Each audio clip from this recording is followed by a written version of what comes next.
you folks some insight in how to decipher the liberal bias that's in Snopes that goes undetected by most folks. When I was telling you about the Omar Mateen thing, they didn't just stop there.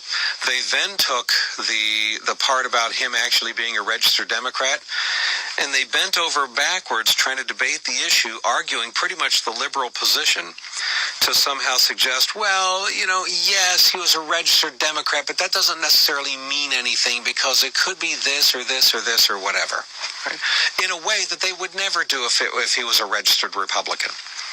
For example, let me read to you a little bit from Snopes about, well, what about the part of him being a registered Democrat? They say, quote, what that lone fact means, that lone fact among the other additional facts they added in, is the subject of a good deal of speculation and most often expressed as an assertion that Mateen was a Democrat. However, being a member of any particular political party involves expressing an ongoing allegiance to that party and its principle. One could be pegged as a Democrat or a Republican or a member of any other party if he ran for office as a member of that party, exclusively campaigned or raised money for that party and its candidates, or consistently voted for that party's candidates. But there's no evidence that Mateen materially supported any particular political party, nor do we know how he voted or whether he ever voted at all. All right, let's stop right there for a second, folks. No conservative media was out there claiming that he, quote, materially or financially supported the Democratic Party or campaigned for the Democratic Party or raised money for the Democratic Party or any of that kind of stuff. No one claimed that he voted for Hillary Clinton or voted consistently for Democrats throughout the last 10 years. No, conservative media didn't claim that kind of stuff. So why is Snopes bringing up those kind of things to say, there's really no evidence to support that he materially or financially or any of that kind of stuff supported the Democratic Party or campaigned or raised money for the Democratic Party or any of that kind of stuff? Conservatives weren't making that claim. It was a very simple claim. Omar Mateen was a registered Democrat. That's it. That was the claim.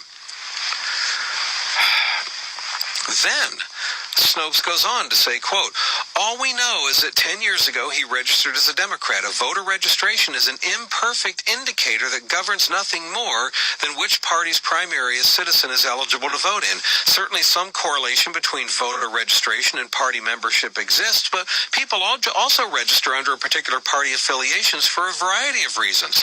A new voter hurriedly completing a registration form may have just chosen a random political affiliation when he initially registered to get the process over with, etc.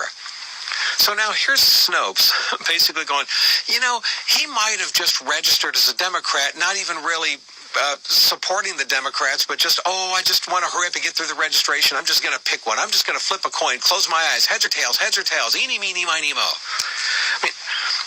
I guess what I'm wondering is, that's not Snopes' job. Why is Snopes bending over backwards trying to argue the liberal position to go, well, you don't think of him as a registered Democrat because it could have been this, it could have been this, it could have been this. Okay. And then they go on to say, quote, as well, voters can change their political preferences over time without necessarily updating their votes. And it's possible that in the 10 years between 2006 and 2016, his political outlook, whatever it was to begin with, might have changed radically, even if his voter registration did not.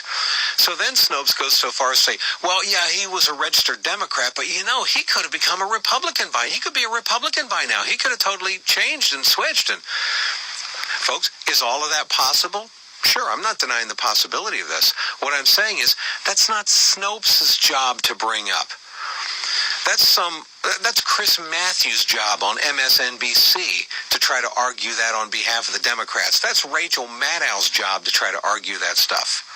Snopes is supposed to be about, hey, we're just presenting you the facts in an unbiased way. Now, I'll give you another example of Snopes doing this kind of nonsense, okay? And again, it's a sneaky, subtle way that they work in media bias, left-wing bias, in a way that they hope most people won't recognize it.